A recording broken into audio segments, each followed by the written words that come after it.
Well, I would say that of course you would know what the topic of this episode would be coming from, but honestly, the Mouse didn't drop a trailer for the second season of Andor until basically the internet reminded them that they had to.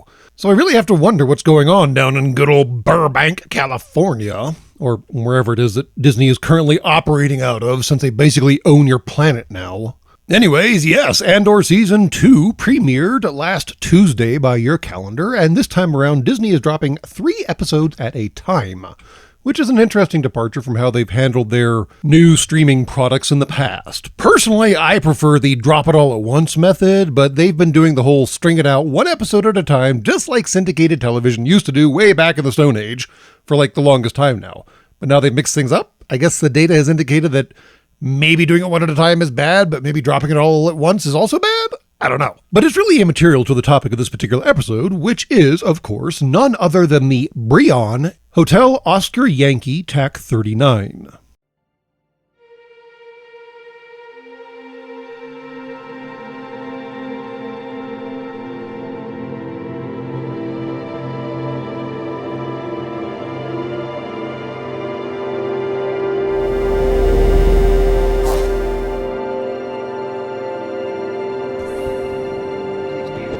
Any ship left on the dock for more than 24 hours will be compressed to a cube at the owner's expense.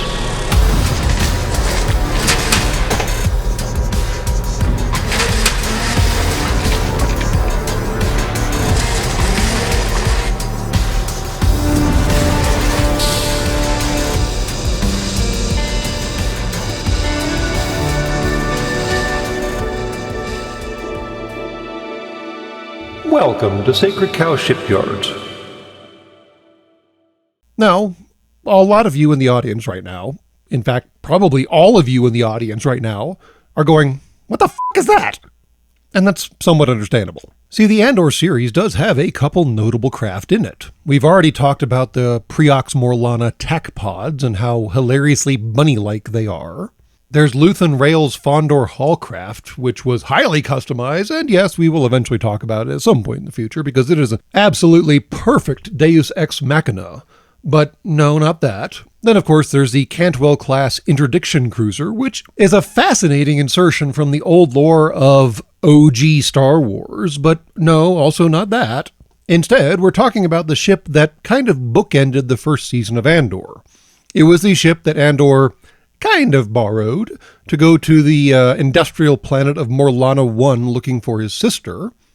And then it was the same ship at the end of the series that was used to evacuate all of Andor's co-conspirators from Ferrix once everything went to shit.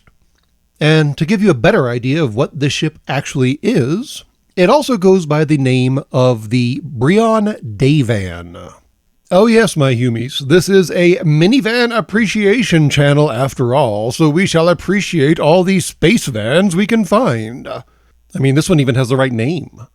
But yes, of all the vehicles you've created, minivans appear to be the most utilitarian. Yes, you can make your noises about pickup trucks and so on and so forth, but minivans have almost the same, at least volume cargo capacity, with all of it already contained within a atmosphere-controlled environment, which would seem to be kind of necessary in space, you know. I mean, a pickup truck in space is basically just a cockpit with an engine strapped to the back and some cables or manipulators or something to pull stuff along behind it. It's a glorified tug. The bed makes absolutely no sense in space, more or less. But an actual minivan-style craft, well, that's a transport, and transports are infinitely useful.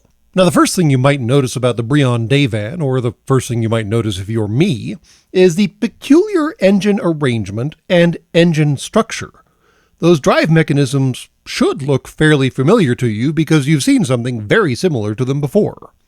And there's a reason for that.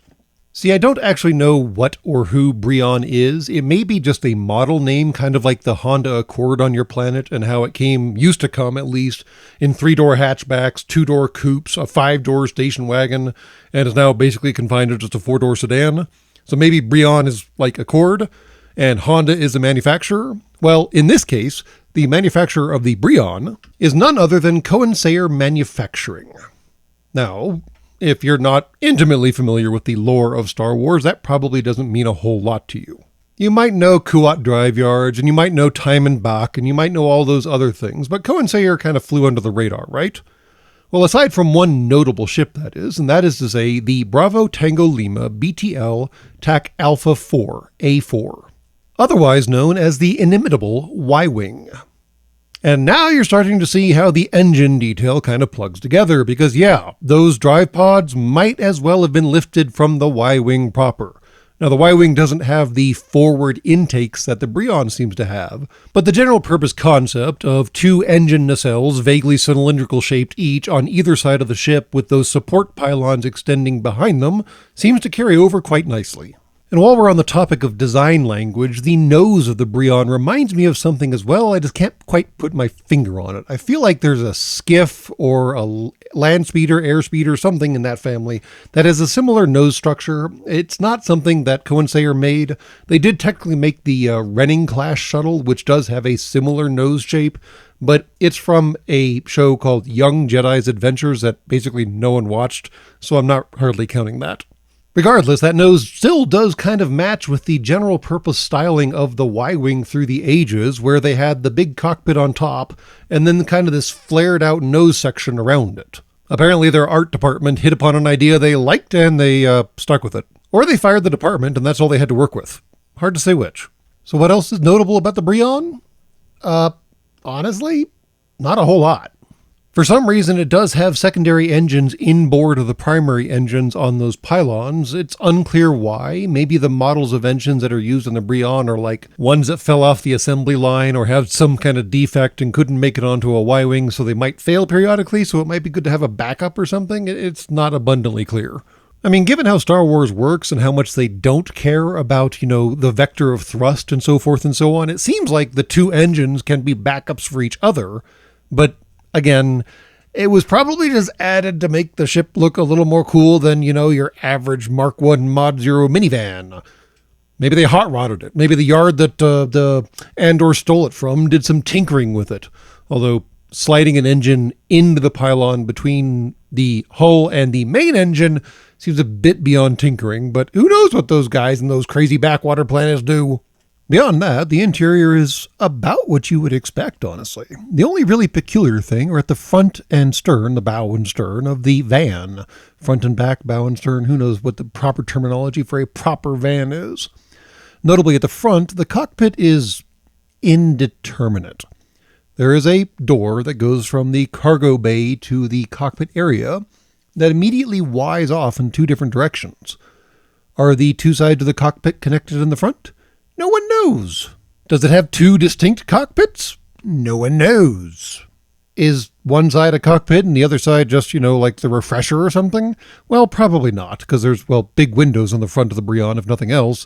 But also, that's not really what the few glimpses you can see past people would really show. On the other hand, maybe some of y'all do enjoy a panoramic view while you're taking care of business. I'm not one to speak to that.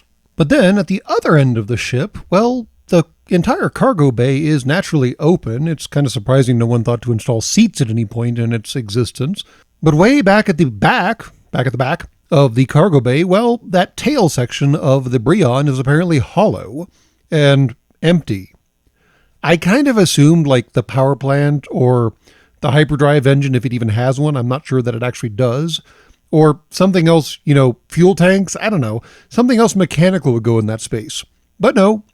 It's just an empty void, and since the deck is slanted, you can't put anything back there. In fact, you can't even hardly sit back there.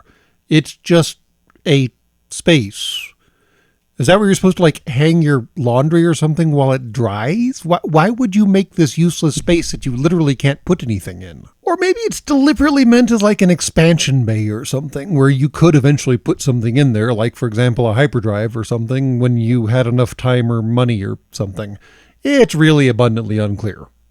Now, I will admit that I did forget one particularly interesting, if odd, detail about the Breon day van. That is to say, how tall its landing gear is.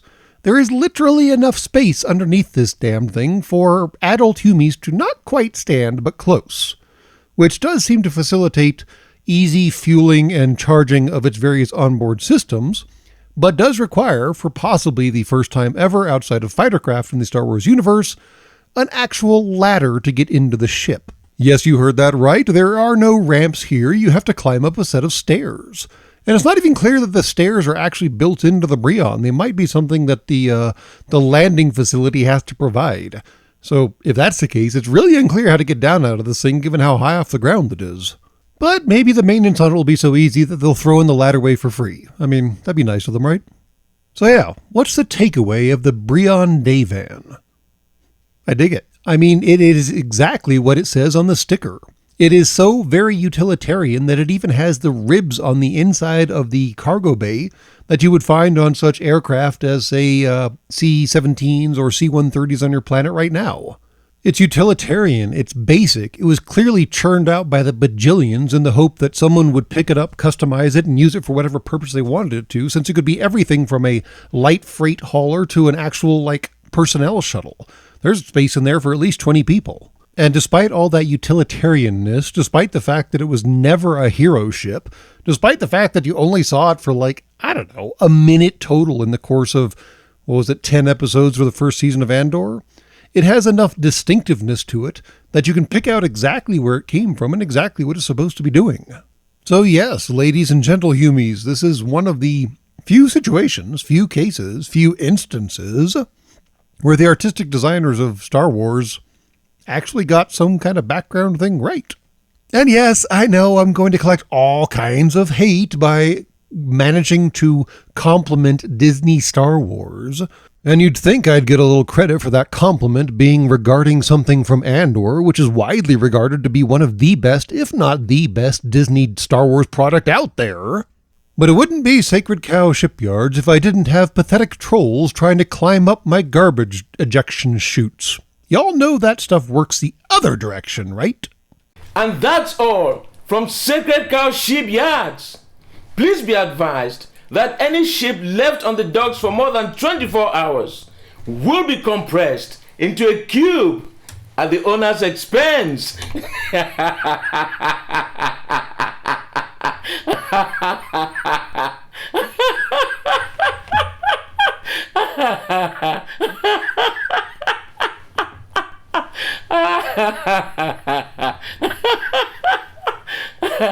Have a nice day.